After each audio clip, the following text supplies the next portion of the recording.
অসীম দয়ালু এবং পরম করুণাময় মহান আল্লাহ তাআলার নামে শুরু করছি।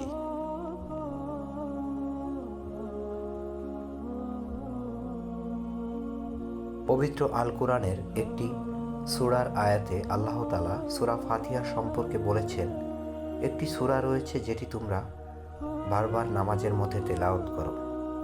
অর্থাৎ এই সূরা ফাতিহাকে আল্লাহ তাআলা বিশেষ মর্যাদা দান করেছেন। আলেম ওলামারাও পবিত্র আল কোরআনের সবচেয়ে মর্যাদাপূর্ণ সূরা হিসাবে সূরা ফাতিহাকে উল্লেখ করেন এবং এর তাফসির করার ক্ষেত্রে দীর্ঘ বয়ান করেন।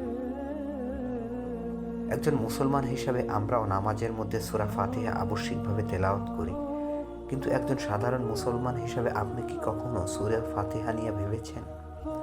এই সূরাটির মধ্যে আল্লাহ তাআলা মানুষকে কি মেসেজ দিয়েছেন? আপনি বিজ্ঞ আলেম নন, কিন্তু একজন মুসলমান হিসেবে কখনোই কি সূরা ফাতিহার আয়াত সমূহ নিয়ে গভীরভাবে চিন্তাভাবনা করেছেন?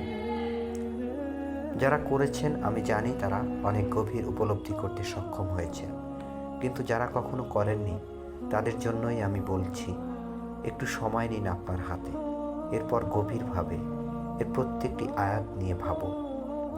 এই আয়াতের মধ্য দিয়ে আল্লাহ তাআলা মানুষকে তার পরিপূর্ণ জীবনের সুস্পষ্ট একটি মেসেজ দিয়েছেন।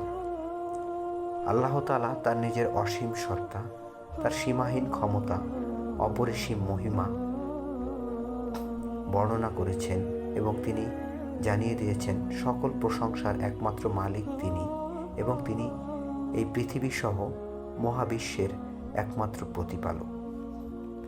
প্রত্যেকটি কাজ মহান আল্লাহ তাআলার ইচ্ছায় সম্পাদিত হয়।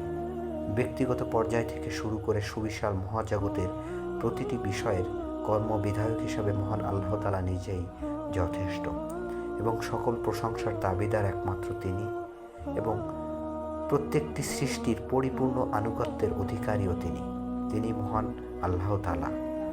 মানুষের প্রতি তার পরম মমতা, সীমাহীন দয়া এবং পরম করুণার কথা উল্লেখ করেছেন তিনি। এর অর্থ মানুষকে তিনি প্রকাশ্যে অপ্রকাশ্যে সাহায্য করেন প্রকৃত অভিভাবক হিসাবে। পাপী কিংবা মুমিন সকলের জীবন জীবিকা সবই তার ইচ্ছায়, তারই দায়িত্বে সম্পাদিত হয়, এবং সকল জীবেরও। বিভীষিকাময় এবং ভয়াবহ কিয়ামত দিবসের কথা উল্লেখ করেছেন, যেদিন মহান আল্লাহ তাআলা ছাড়া আর কেউ কোনো কিছুর ক্ষমতা রাখবেন না, এবং সেদিন তিনি সকল সৃষ্টিকে তার সামনে উপস্থিত করবেন বিচারের জন্য। এরপর আল্লাহ তাআলা মানুষের জন্য রেখেছেন তার শ্রেষ্ঠ আরেক উপদেশ।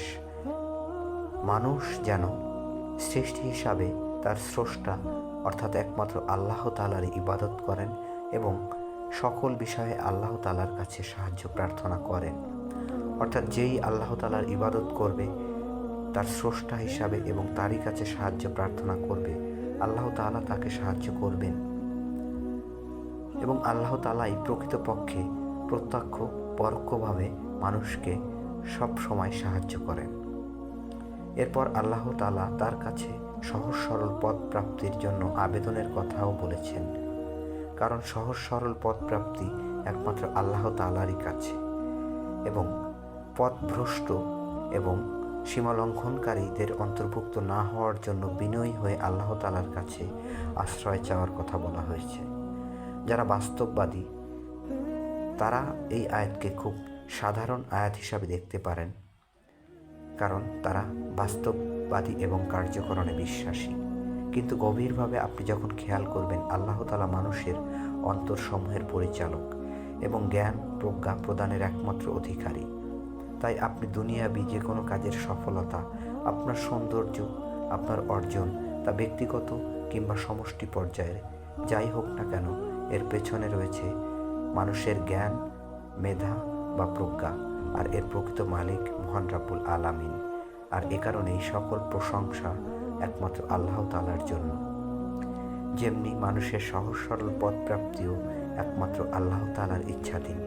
তাই এই সূরাটির শেষে আপনি এটি উপলব্ধি করবেন, আল্লাহ তাআলার কাছে আত্মসমর্পণই আপনার জন্য একমাত্র পথ, এবং এটি যখন উপলব্ধি করবেন তখনই বুঝবেন সূরাটির তাৎপর্য কিছুটা হলেও আপনি উপলব্ধি করতে পেরেছেন। যে মানুষ হিসাবে আপনি আপনার রবকে ভয় করবেন